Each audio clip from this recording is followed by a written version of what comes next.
일요일 저녁에는 왠지 더 피곤하다. 격렬하게 아무것도 안 하고 싶다. 근데 유튜브는 재밌다. 오늘의 주제는 설거지론과 관련이 있기 때문에 일단 설거지를 해본다. 지난달 동거 중인 7살 연하 남자친구한테 빚이 있다는 것을 알게 돼서 1,500만 원 정도를 갚아주었고, 그 뒤에 또 빚이 있다는 걸 알게 되었다는 영상을 올렸다. 그 뒤에 많은 분들이 걱정 어린 질문을 해주셨다. 통풍요 같다는 말도 들었다. 그래서 오늘은 내가 왜 이런 결정을 했는지에 대한 영상을 만들어 보고자 한다. 간단하다.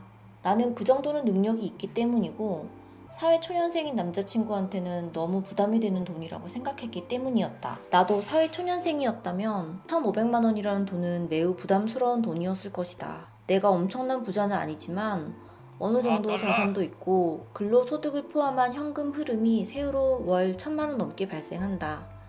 나에게는 한 달 조금 넘는 현금 흐름이어서 상대적으로 큰 무리는 아닌데 비해서 사회초년생인 남자친구는 이제 250만 원 정도 되는 돈을 벌고 있고 생활비와 고정비로 절반 정도를 이미 지출하고 있다. 그래서 이 빚에 대해 10% 이자를 내면서 돈을 갚으려면 너무 힘들 것 같았기 때문이다. 두 번째로 빚이 있다는 걸 알게 되었을 때는 사실 나도 충격을 많이 받았다. 빚이 있는 이유에 대해서도 너무 화가 나고 황당했다. 헤어질까 말까 심각하게 고민도 했었다. 그리고 앞으로 남자친구가 하는 말을 믿을 수 있을까 하는 불안감도 들었다. 전 남편도 심각하게 경제적으로 무능력했었다. 내가 결혼 내내 먹여 살리고 사업하라고 차도 사주고 했었다. 이혼할 때는 돈 가지고 추잡하게 구는 걸 보고 그나마 있던 정도 다 떨어졌다. 이혼할 때 돈 때문에 더러운 꼴을 봤기 때문에 돈 가지고 또 실수를 반복하는 건 아닐까? 스스로에게 질문도 했었다.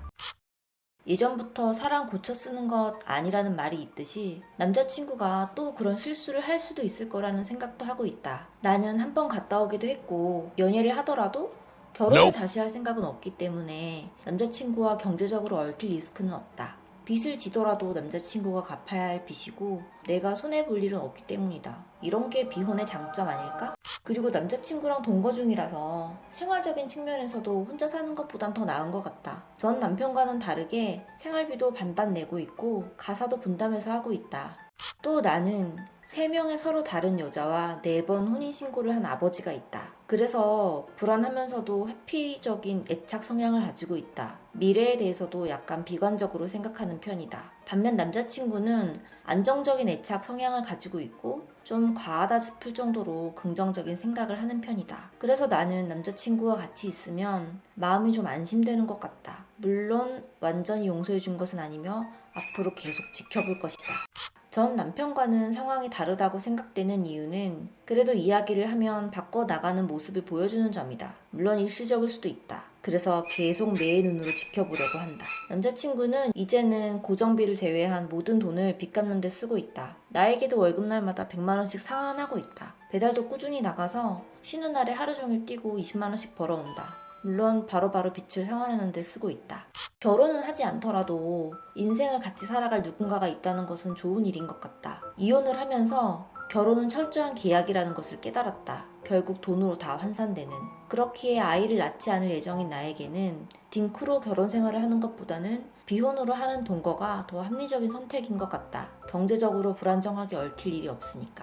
완벽한 사람은 없다. 나도 나를 사랑하려고 노력하지만 나는 완벽하지 않다. 불완전한 사람이 다른 불완전한 사람을 만나서 조금이나마 의지하고 살아갈 수 있다면 나는 그런 삶을 선택하고 싶다. 하지만 남자친구는 앞으로 매의 눈으로 지켜볼 것이다.